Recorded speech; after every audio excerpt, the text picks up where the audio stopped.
Hello guys, कैसे हैं आप सभी लोग। आप सभी का स्वागत है फिर से हमारे चैनल नॉलेज बाय जी पर। मैं हूं आपका दोस्त समित कुमार, लेकर आया हूं आपके लिए एक और न्यू इन्फॉर्मेटिव वीडियो लॉ से संबंधित। आज हम इस वीडियो में डिस्कस करेंगे आगे हमारे एमसीक्यू को, जो कि हम एमसीक्यू की सीरीज़ लेकर चल रहे हैं। ये वीडियो उन सभी स्टूडेंट्स के लिए, सभी एप्लीकेंट के लिए काफ़ी हेल्पफुल होने वाली है जो किसी भी कॉम्पिटिटिव एग्ज़ाम की तैयारी कर रहे हैं और आईपीसी आपका सब्जेक्ट उसके अंदर सिलेबस के अनुसार पूछा जाने वाला है। तो आईपीसी से रिलेटेड किसी भी प्रकार की दिक्कत के सामना करने की आपको ज़रूरत नहीं पड़ेगी। मैं कोशिश करूँगा मोस्ट ऑफ द मोस्ट जो इम्पोर्टेंट हैं और हर एक चीज़ को कंप्लीट करने की कोशिश करूँगा अपनी आने वाली इस वीडियो में। तो सबसे पहले हम डिस्कस करते हैं। हमने प्रीवियस वीडियो में क्वेश्चन जो है छोड़ा था, आपको कहा था कि आप उसका जवाब हमें कमेंट सेक्शन में ज़रूर दीजिएगा। क्वेश्चन क्या था कि विल जो टर्म है हमारी आईपीसी में वो किस सेक्शन में डिफाइन की गई है। तो जब हम सेक्शन 31 को पढ़ते हैं तो वहाँ पर जो है हमारा विल के बारे में बताया गया है। अब हम बात करते हैं हमारे आज के क्वेश्चंस के बारे में। आज का सबसे पहला क्वेश्चन क्या है कि सेक्शन 304 इन सभी में से किस बारे में डील करती है। तो सेक्शन 304 जो है वो डील करती है मर्डर के प्रयास के बारे में, अटेम्प्ट टू मर्डर के बारे में। अगर कोई प्रयास करता है मर्डर करने का तो उस पर 307 अप्लीकेबल होगी। और हम थेफ्ट की बात करें तो थेफ्ट कहाँ पर डिफाइन किया गया है, 378 जो है वो बात करता है थेफ्ट के बारे में। रेप की सेक्शन की बात करें तो 375 जो है हमारी रेप की सेक्शन है, और गैंग रेप की सेक्शन की बात करें तो 376 ए जो है वो बात करता है गैंग रेप के बारे में। साथ ही मैं आप सभी से कहना चाहता हूं, जिन्होंने भी अभी तक चैनल को सब्सक्राइब नहीं किया है, चैनल को सब्सक्राइब कर दीजिए और वीडियो इन्फॉर्मेटिव लगती है तो लाइक करना बिल्कुल मत भूलिएगा, जो कि हमें सपोर्ट करता है और अच्छे से वीडियो बनाने के लिए। अब बात करते हैं हमारे सेकंड क्वेश्चन के बारे में। सेकंड क्वेश्चन क्या है कि आईपीसी का सेक्शन 442 इन सभी में से किस से रिलेटेड है। सेक्शन 442 बात करता है हमारा किसके बारे में, हाउस ट्रेसपास के बारे में।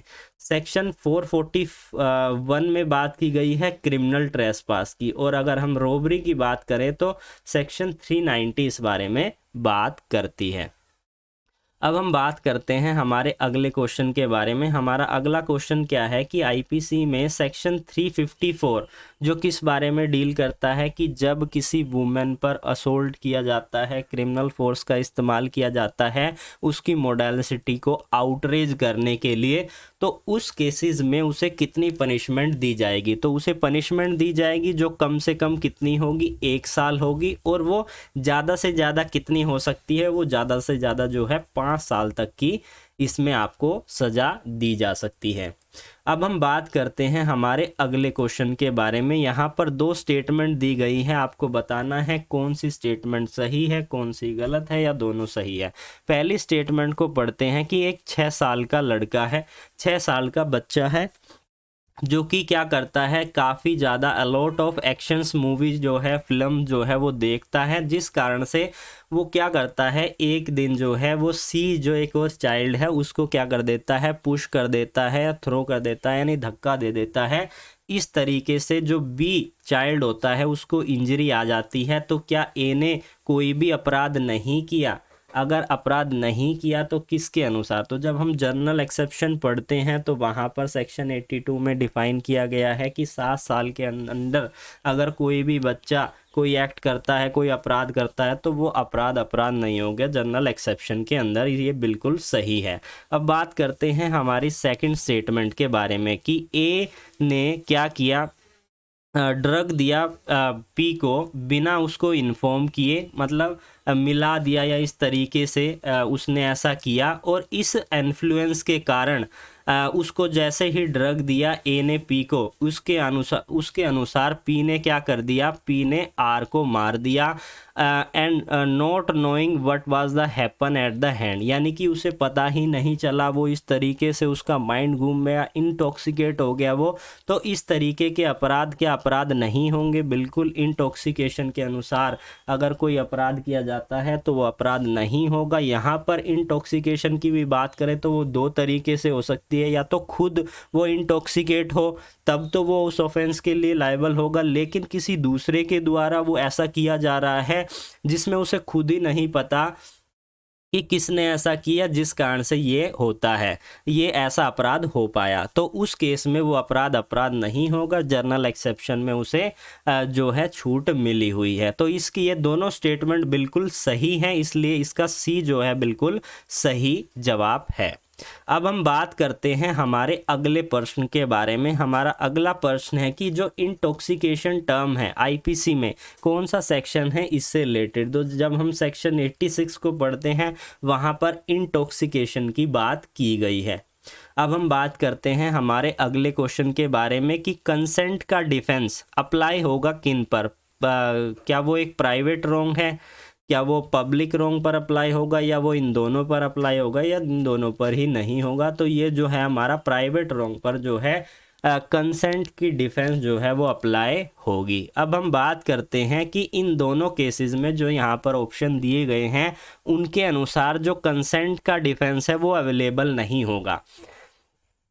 कैसे? अगर कोई कंसेंट दे रहा है कि तुम मुझे जान से मार दो, कंसेंट के साथ अगर वो डिफेंस ले रहा है तो वहाँ पर वो भी अप्लाई नहीं होगा। किसी को ग्रीवियस हर्ट कर रहा है तो वहाँ पर भी कंसेंट का डिफेंस जो है अवेलेबल नहीं होगा। तो ये दोनों ही केसेस में उसे उन केसेस में कंसेंट का डिफेंस अप्लीकेबल नहीं होगा, इसलिए इसका सी जो है बिल्कुल सही जवाब है। अब हम बात करते हैं हमारे अगले क्वेश्चन के बारे में जो बात करता है कि जो डॉक्यूमेंट टर्म है वो आईपीसी में कहाँ पर डिफाइन किया गया है। तो डॉक्यूमेंट टर्म की बात करें तो सेक्शन 29 जो है वो बात करता है डॉक्यूमेंट टर्म के बारे में, वहाँ पर डॉक्यूमेंट टर्म को डिफाइन किया गया है। अब हम बात करते हैं कि डॉक्यूमेंट टर्म किन किन चीज़ों को डिनोट करता है, फिगर को, लेटर को, मार्क्स को, तो वो इन सभी चीज़ों को जो है डिनोट किया गया है इसकी डेफिनेशन के अनुसार। अब हम बात करते हैं हमारे आज के लास्ट क्वेश्चन के बारे में कि इन सभी ऑप्शंस के अनुसार किसे डॉक्यूमेंट कहा जाएगा। ये आपको हमें कमेंट सेक्शन में ज़रूर भेजना है। काफ़ी इजी क्वेश्चन है। अगर आप डॉक्यूमेंट जो सेक्शन 29 में अगर आपने पढ़ा होगा डॉक्यूमेंट की डेफिनेशन को तो आपको अवश्य इसका पता होगा। अगर नहीं पता है तो आप देखिए और फिर आप हमें कमेंट कीजिए। तो वीडियो कैसी लगी, इन्फॉर्मेटिव हो तो वीडियो को ज़रूर लाइक कीजिएगा। फिर मिलेंगे एक न्यू लेक्चर के साथ, तब तक के लिए धन्यवाद।